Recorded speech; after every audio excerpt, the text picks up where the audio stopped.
Olá, hoje nós vamos para o capítulo 7 do Evangelho segundo Marcos. Atenção, que é interessante, o capítulo é curto, mas ele traz momentos importantíssimos aqui. Primeiro, aquela discussão com os fariseus, eterna discussão com os fariseus sobre a questão de os costumes, lavar a mão, não lavar a mão, né? Tudo isso, né? O alimento impuro, o alimento impuro. É uma discussão longa. Depois nós temos aquele momento que nós já vimos em Mateus, aquela mulher Tiro-fenícia, ou seja, aquela cananeia que pede para Jesus curar a filhinha dela. E depois o milagre do surdo-mudo que Jesus impõe as mãos para curar. Vamos lá? É muito interessante porque cada fato, cada atitude de Jesus revela algo muito profundo, né? Geralmente quando a gente lê a Bíblia assim, lendo assim, a gente fala, que bonito o milagre, que bonito isso que aconteceu. Mas tem muitas camadas aí, naquilo que o Evangelho traz pra gente. Vamos lá? Bíblia na mão, Espírito Santo no coração. Vamos lá. Vamos ler juntos aqui. Capítulo 7. Os fariseus e alguns dos escribas, vindo de Jerusalém, tinham se reunido em torno dele. E perceberam que alguns dos seus discípulos comiam o pão com as mãos impuras, isto é, sem as lavar. Com efeito, os fariseus e todos os judeus, apegando-se à tradição dos antigos, não comem sem lavar cuidadosamente as mãos. E quando voltam do mercado, não comem sem ter feito abluções. E há muitos outros costumes que observam por tradição, como lavar os copos, os jarros e os pratos de metal. Os fariseus e os escribas perguntaram-lhe: por que não andam os teus discípulos conforme a tradição dos antigos, mas comem o pão com as mãos impuras? Jesus disse-lhes: Isaías com muita razão profetizou de vós, hipócritas, quando escreveu: este povo honra-me com os lábios, mas o seu coração está longe de mim. Em vão, pois, me cultuam, porque ensinam doutrinas e preceitos humanos. Deixando o mandamento de Deus, vos apegais à tradição dos homens. E Jesus acrescentou: na realidade, invalidais o mandamento de Deus para estabelecer a vossa tradição. Pois Moisés disse: honra teu pai e tua mãe, e todo aquele que amaldiçoar pai e mãe seja morto.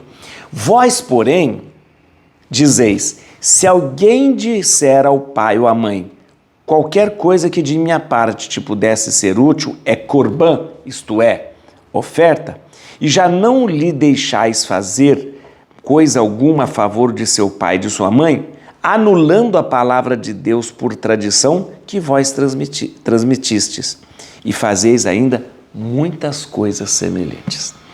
Tendo chamado de novo a turba, disse-lhe: ouvi-me todos e entendei, nada há de fora do homem que entrando nele o possa manchar, mas o que sai do homem, isto é, que mancha o homem. A bom entendedor meia palavra basta. Quando deixou o povo e entrou em casa, os seus discípulos perguntaram-lhe acerca da parábola. Respondeu-lhes: sois também vós assim ignorantes? Não compreendeis que tudo que de fora entra no homem não o pode tornar impuro? Porque não lhe entra no coração, mas vai ao ventre e dali segue sua lei natural?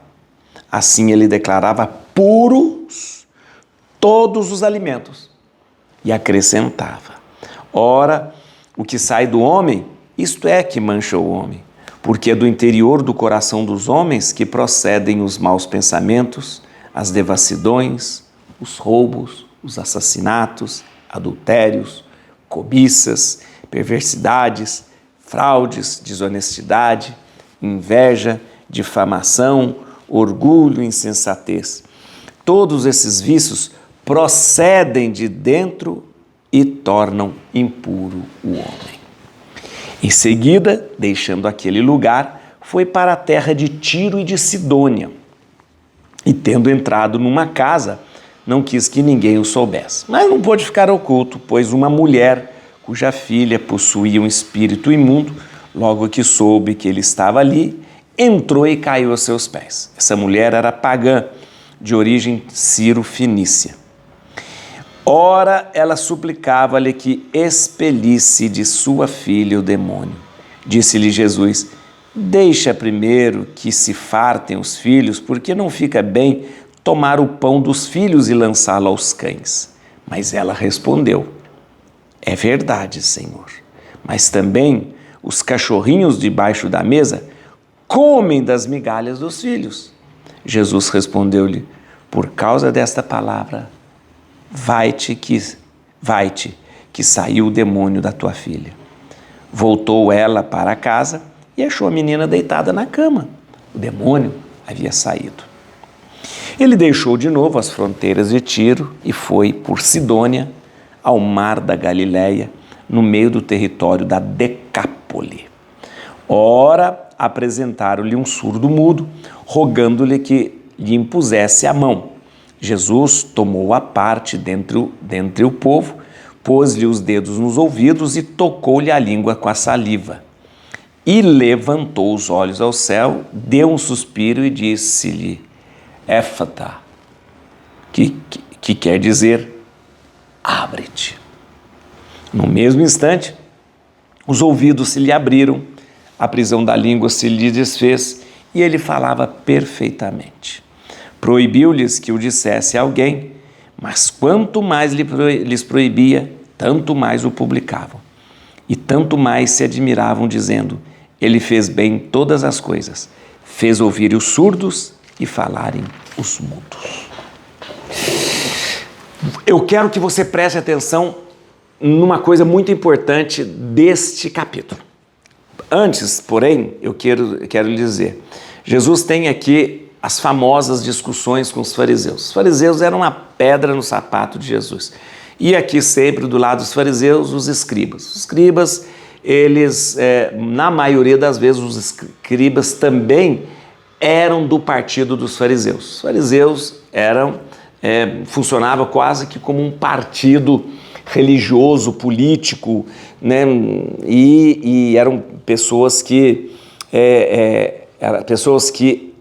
interpretavam a lei de uma maneira muito estrita e levava muito, muito a sério a tradição dos antigos. O que é a tradição dos antigos? Não era coisas que estavam na lei, mas coisas que foram se transformando em tradição a partir dos usos e costumes. Então, muitas coisas que os fariseus defendem e apresentam como certo não são coisas que estão na lei, nas 613 prescrições. Não. Às vezes era o quê? Às vezes eram costumes que eram feitos no templo, nos rituais, pelos sacerdotes, e que eles assumiam isso como um costume no dia a dia. Então, às vezes, muitas vezes, por exemplo, esse costume de ablução, lavar as mãos até o cotovelo, isso era um ritual dos sacerdotes na celebração dos sacrifícios e dos holocaustos. Muito bem, os antigos pegaram este costume e levou esse costume para o povo. E, sem explicar por quê, todo mundo começou a fazer. Mas não era uma prescrição da lei de Moisés. Era uma tradição dos antigos. E Jesus ficava fulo da vida com esse negócio de pegar uma tradição e tornar um fardo na vida das pessoas. Tá, mas tem mais uma coisa que eu queria falar para você. Logo depois dessa discussão com os escribas, que Jesus chega a falar para ele, não existe carne impura, não existe alimento impuro, não existe nada disso impuro, porque o que traz impureza para o homem é o que entra pela boca dele. Desculpa, não é o que entra pela boca dele, mas o que sai do coração. Depois de Jesus deixar bem claro que você pode comer carne de porco, pode comer camarão, pode comer lagosta, pode comer o que você quiser, porque não é isso que traz impureza, mas o que está no coração. Depois de Jesus vai, aqui que é uma coisa interessante, Jesus vai para onde? Vai para a região pagã. Ele vai para Tiro e Sidônia. Tiro e Sidônia, que hoje faz parte do Líbano, é uma região pagã. Ele vai mais ao norte, na região da Síria, na região do Líbano, ali, Tiro e Sidônia. E, preste atenção, ele está ali junto daquela região cananeia, Tiro, Sidônia. É uma região pagã. Olha que interessante a cabeça de Jesus. Olha que interessante, presta atenção. Jesus está, depois de explicar sobre impureza, não impureza, ele vai falar para os pagãos. Vai falar para os pagãos. Inclusive, depois, Jesus vai para Decápole, aquele conjunto de 10 cidades romanas que estava ali mais ao norte, ali do lado do Mar da Galileia, que era uma região pagã, região pagã, né? E olha que interessante. Olha como esse Jesus é fantástico. Uma das coisas que mais dividiam o cristianismo naquela época, uma das coisas que mais dividiam o cristianismo é o seguinte, era essa coisa de comer carne de porco, não comer carne impura, não comer alimento impuro, né? Porque os pagãos comiam alimentos que os judeus consideravam impuros. Os pagãos comiam. Então, isso era um entrave no começo do cristianismo. E Jesus fala, não, tem nada a ver esse negócio de alimento impuro. Então, Jesus rompe esta barreira de preconceito, ou barreira de posições consolidadas, né? No começo do cristianismo, muitos judeus falavam, não, mas e se eu ficar cristão, então eu vou poder comer carne de porco? Mas se eu ficar cristão, eu vou poder então comer alimento puro? Jesus falou, sim, pode, né? E os pagãos? Mas os pagãos comem carne pura? Sim, eles vão comer carne pura, porque não existe impureza. Então você está vendo como que Jesus já prepara ali, junto dos fariseus, o discurso que ele terá com os pagãos? É muito interessante, muito interessante. E depois Jesus encontra-se com aquela mulher que em primeiro momento, a gente fica escandalizado, porque Jesus fala, não vou, a mulher está lá, coitada daquela mulher, a criança doente, porque um espírito, mais uma vez, quero lembrar você, com certeza essa mulher, a criança dela estava, menininha, estava muito mal, porque ela estava com uma doença, a mulher não sabia no que era, falou, tem um espírito imundo na minha filha, que as pessoas atribuíam a qualquer doença espíritos, né, imundos. E Jesus faz de difícil. Não vou dar pão para os... eu não vou dividir o pão dos cachorros. Não vou dar pão. As pessoas, quando olham esse evangelho, falam, mas como que Jesus nega a cura para a filha dessa mulher? Jesus em nenhum momento negou. Jesus queria saber até onde ia a fé dessa mulher. Era uma mulher pagã. Jesus queria saber se essa mulher realmente acreditava ou se tinha procurado Jesus como se ele fosse um mágico. Lembra que Jesus não gosta disso, viu? Jesus não gosta desse negócio de procurar ele como se ele fosse mágico, fazedor de milagre. Jesus quer saber da fé. Jesus quer entender a fé. E Jesus se faz de difícil. Quando Jesus nota a fé daquela mulher, porque ela bate o pé e fala, não, até os cachorrinhos vão comer as migalhas que caem da mesa. Aí Jesus fala assim, isso é fé. Isso é fé. Se essa mulher não tivesse fé, ela ia sair batendo o pé, eu vou para outra religião, eu vou para outra igreja. Ela não. A mulher bateu o pé e falou, não, mas eu quero. Eu como das migalhas. Me deixa só as migalhas aí. Nesse momento, Jesus percebeu que aquela mulher procurava ele não como se ele fosse um curandeiro, não como se ele fosse um fazedor de milagre, não como se ele fosse um mágico, não. mas procurava ele por causa da fé. E ela falou, então vai, minha filha, sua filha está curada. Jesus percebeu que a fé daquela mulher era tão grande, que ela ultrapassava até o momento, aquele momento difícil de Jesus, em primeiro instante, negar a cura. Impressionante isso. E depois termina com a cura do surdo-mudo, que Jesus faz um gesto bonito. Jesus usa a palavra éfata, que quer dizer abre-te. Abrir o olho, abrir o ouvido, abrir a boca. Nesse momento, Jesus abre a boca e abre os ouvidos, que tem uma simbologia interessante. Abre o ouvido para escutar a palavra de Deus. Abre-te, éfata. Abre a boca para proclamar a verdade, proclamar essa palavra. Abre o coração, éfata, abre o coração para acolher as pessoas. Éfata, abre os olhos para ver a necessidade de quem está do seu lado. O milagre não é só fazer a pessoa ouvir de novo, não é só a pessoa olhar, falar de novo. O milagre é você ter o coração aberto, o ouvido aberto, os olhos abertos, a boca aberta. Éfata, abre-te, se abra o poder de Deus, se abra o amor de Deus, se abra a necessidade do irmão, se abra. Este é o milagre. Éfata, abre-te, abrir. Muito bem. Vamos lá que a gente tem que falar algumas coisas aqui. Versículo 1, essa longa discussão aqui, ó. Vamos lá. De novo, os fariseus e alguns dos escribas vindo de Jerusalém tinham se reunido em torno dele. Aqui nós temos uma longa discussão com os fariseus sobre o que é puro, o que é impuro. Essa vai do versículo 1 ao versículo 23, né? Então, o que é puro, o que não é puro, o que é impuro e tal. Preste atenção que é aquilo que eu disse para você antes.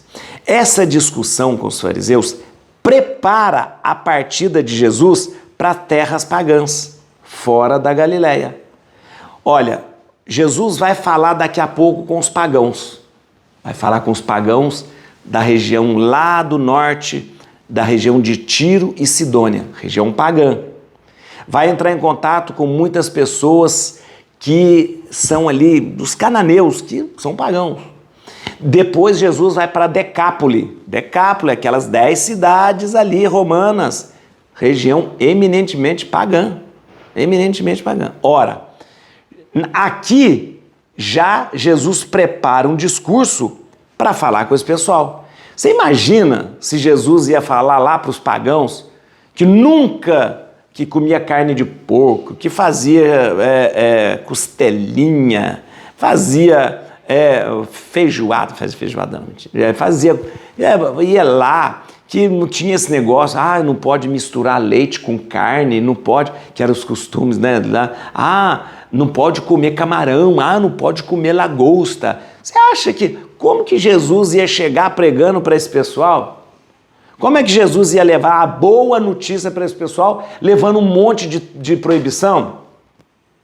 Você já parou para pensar isso? Jesus está saindo da Galileia, vai falar com pagãos de Tiro, de Sidônia, da Decápole, e aí chegar lá com um discurso: olha, vocês não podem comer carne de porco, olha, vocês não podem misturar carne com leite, olha, vocês não podem... Jesus ia chegar com esse discurso periférico. Então Jesus ali, com os escribas e com os fariseus, já prepara a sua partida para terras pagãs. E fala, vamos parar com bobagem? Vamos parar com bobagem? Né? E Jesus apresenta uma nova compreensão da vontade de Deus. Isso fica muito claro aqui no versículo 6, até o 13 aqui, ó. Deixa eu mostrar para vocês, até o 13 aqui, ó. Aqui, ó.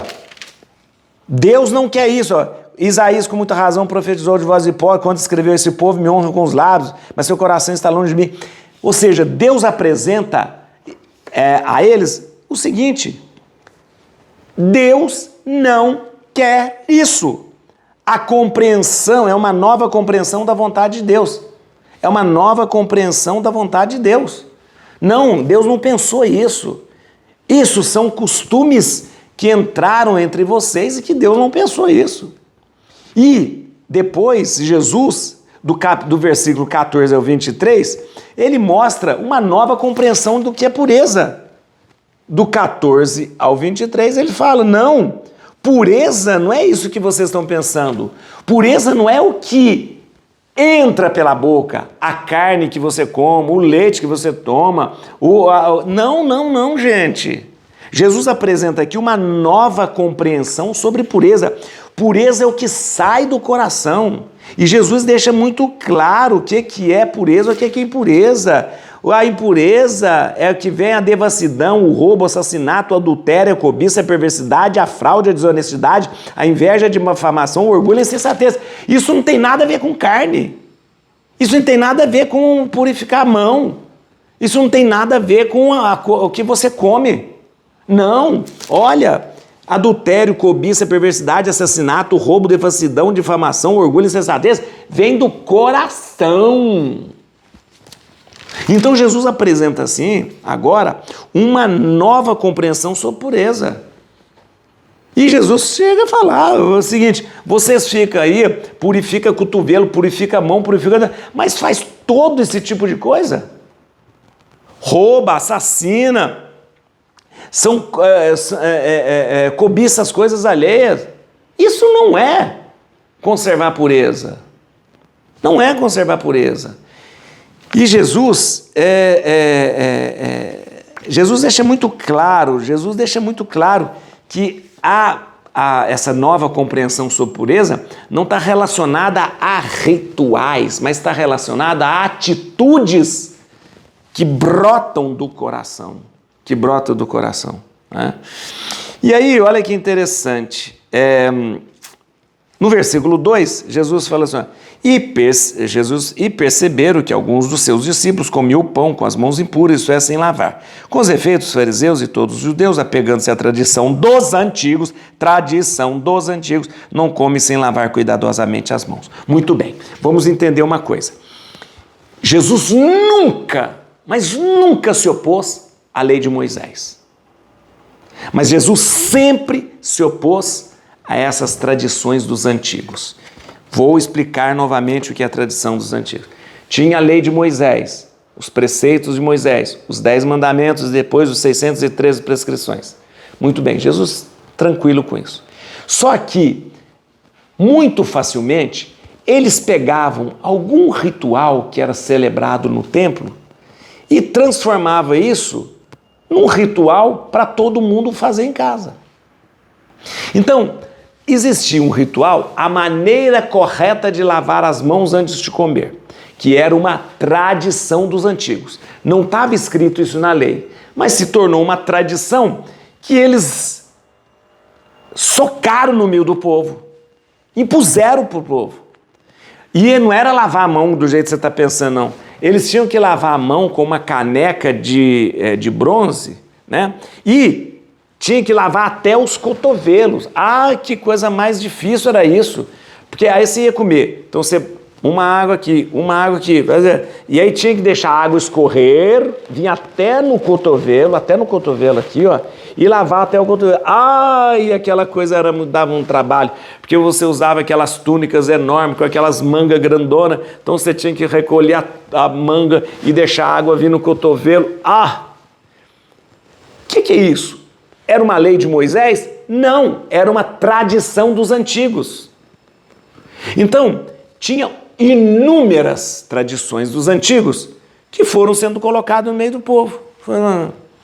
Muitas vezes eram coisas que se fazia dentro do templo e eles migraram essas coisas que se fazia dentro do templo para o dia a dia das pessoas.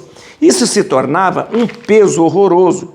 E é este tipo de cobrança, e são essas tradições dos antigos que os fariseus e os escribas começam a cobrar dos discípulos de Jesus.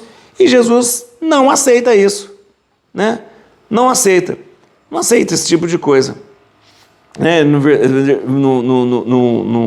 Essas coisas periféricas.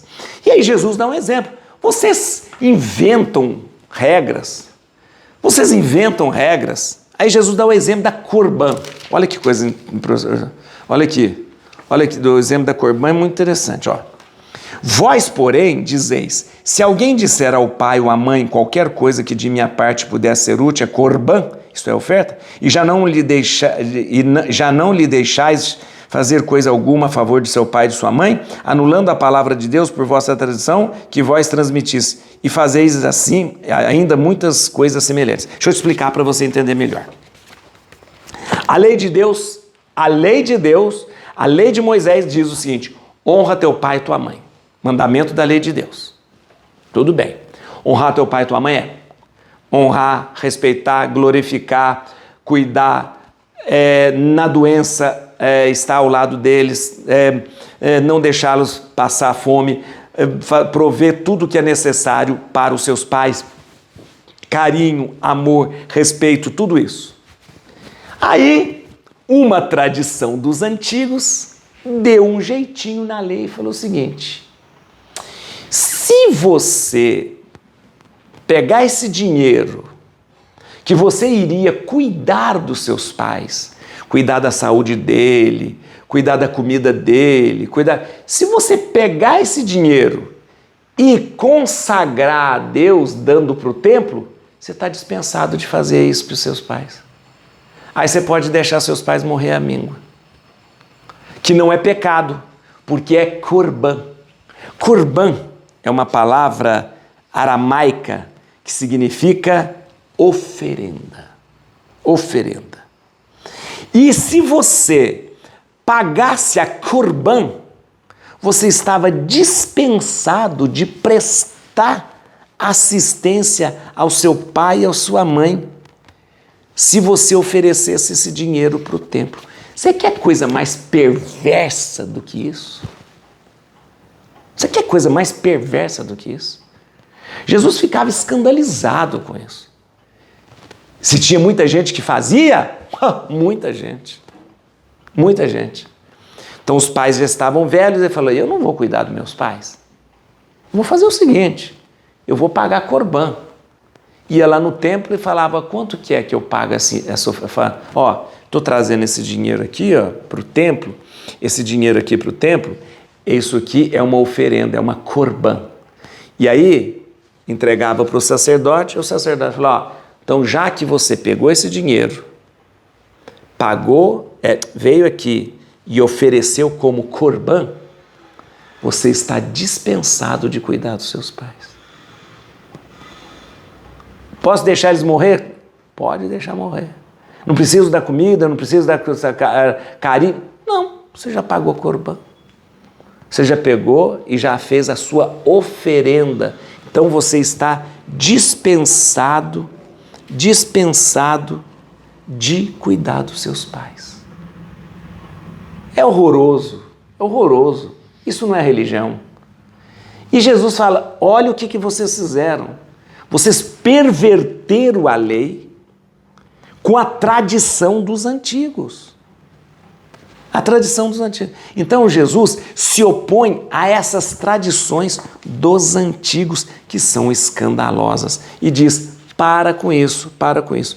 E aí Jesus começa a apresentar uma nova maneira de ver o que é puro, o que é impuro. Impureza para Jesus não é coisa que vem de fora, mas é coisa que vem de dentro do coração. Por isso a gente tem que entender uma coisa até hoje, viu, seu católico? Viu, seu cristão? Que não existe coisa de fora que me torne impuro. Ai, esta coisa tá deixando a minha casa impura. Ai, tem eu tenho uma raiva quando o cristão fala, quando o católico vem com essa conversa. Ai, essa pessoa que me deu isso aqui, parece que essa coisa aqui está trazendo azar para minha casa. Pelo amor de Deus, isso não existe. Ai, essa planta aqui está dando uma coisa que... Isso não existe. Pior, quando as pessoas pensam assim: ai, aquela pessoa lançou uma inveja sobre mim. Isso não existe. Pelo amor de Deus. Jesus deve chorar quando vê você falando isso. Ai, olha aqui, gente, deu tudo errado na minha vida porque aquela pessoa ali fez um trabalho para mim. Pelo amor de Deus. Isso é achar que as coisas de fora vêm me atracar. Ai, aquela pessoa está com inveja, então a inveja dela fez dar tudo errado na minha vida. Não culpe as pessoas pelo seu fracasso, pela sua incapacidade. Pelo amor de Deus, católico não pode viver desse jeito, achando que o mundo é uma mágica. Para com isso. Eu não vou aceitar esse presente porque essa pessoa trouxe isso de algum lugar esquisito. Pelo amor de Deus. Eu estou dizendo, quando Jesus vê você fazendo isso, Jesus deve chorar demais, falar, ai meu Deus, não adiantou nada. Não adiantou nada eu morrer na cruz, não adiantou nada eu ressuscitar para esse povo. Pelo amor de Deus. O que é perigoso, mas muito perigoso, são as coisas que saem do nosso coração. Maldade, devassidão, ódio, raiva, maquinações, fofoca. Jesus devia ter colocado fofoca aqui. Isto é que traz o mal, isso que faz o mal. Coisas que vêm de fora não me atingem, não me atacam, não me afetam. Será que Jesus precisa desenhar para você escrever? Ou não está claro aqui no Evangelho? Vamos lá, gente, vamos lá. No versículo 17, quando deixou o povo, entrou em casa e seus discípulos perguntaram-lhe acerca da parábola. Na verdade, não é uma parábola. Marcos usou a expressão parábola, mas não é para Jesus não contou nenhuma parábola. Jesus falou sobre pureza, sobre impureza. Na verdade, isso não é uma parábola, isso em hebraico é machal. Machal. Na verdade, isso aqui, eles perguntaram a Jesus sobre a machal. Machal é uma sentença, um ensinamento, né? Uma sentença. Marcos vê aqui como se fosse um ensinamento dado ali aos discípulos. Aos discípulos. Uma coisa mais secreta dada aos discípulos, né? Mas não é uma parábola, é uma sentença, né? Aí Jesus, no versículo 19, ele vai cancelar as práticas alimentares, né? E olha que interessante aqui no versículo 19. Porque não lhe entra no coração, mas vai ao ventre e dali segue a lei natural. Olha, ó, Jesus respondeu, sois também vós assim ignorantes? Não compreendeis que tudo o que de fora entra no homem não pode tornar impuro? Porque não lhe entra no coração, mas vai ao ventre e dali segue a sua lei natural. Jesus falou na cara dele, gente, pelo amor de Deus, não é o que vem de fora que vai fazer mal para vocês. Aquilo que vem de fora, que vocês comem, vai na barriga e na barriga vai para onde? Jesus falou na cara dele, vai para o esgoto, né, gente? Vai para o esgoto. O problema é o que sai do coração. O problema é aí que mora o problema, quando sai do coração alguma coisa, tá bom? Por que Jesus cancela essas práticas alimentares, essas práticas alimentares? Porque é o seguinte, já chegou o reino de Deus, gente. Já chegou o reino de Deus. E aí, já que Jesus ia pregar para os pagãos, ele estava saindo daqui, indo para Tiro e Sidônia e depois para Decápole, Jesus então eliminava qualquer obstáculo entre cristão de origem pagã e judaica. Porque é o seguinte, quem que estava se tornando cristão? Quem era judeu e quem era pagão. Quando esse pessoal, os pagãos e os judeus se tornassem cristãos, não ia ter nenhum problema desse negócio de alimentação. Os pagãos não tinham problema com alimento, os judeus também, de agora em diante, que se tornavam cristãos, também não ia ter mais problema com alimento. Então, Jesus estava eliminando, nesse momento, qualquer obstáculo entre cristãos de origem pagã ou de judaica. No versículo 24, fala aqui de onde Jesus foi, em seguida, deixando aquele lugar, foi para a terra de Tiro e Sidônia, e tendo entrado numa casa, não quis que ninguém o soubesse, mas não pôde ficar oculto. Tiro e Sidônia fica lá em cima, hoje é o Líbano. Tiro e Sidônia, uma das cidades mais antigas do mundo, né? Naquela época era chamado Fenícia, Tiro e Sidônia. faz fronteira com a Síria, era uma região pagã. Depois Jesus está ali, nessa região ali, essa mulher é de origem cananeia, aliás, é uma cananeia de origem sírio-fenícia. Então, sírio-fenícia é como se fosse uma origem sírio-libanês, né? Então, ela é daquela região da Fenícia, mas de origem fenícia, sírio-fenícia. Jesus sai dali e vai para Decápolis, aquelas 10 cidades romanas, tudo região pagã,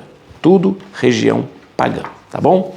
Muito bem, e aí eu já contei a história, Jesus quer ver se essa mulher realmente tem fé, ela mostra que tem fé, Jesus cura a filhinha dela.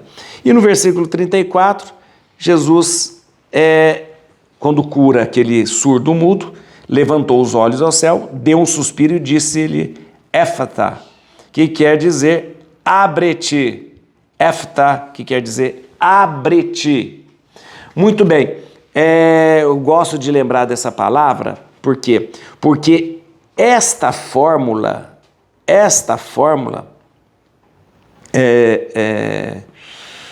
ela foi introduzida no ritual do batismo. E até hoje, quando a gente batiza alguém, a gente repete essa fórmula.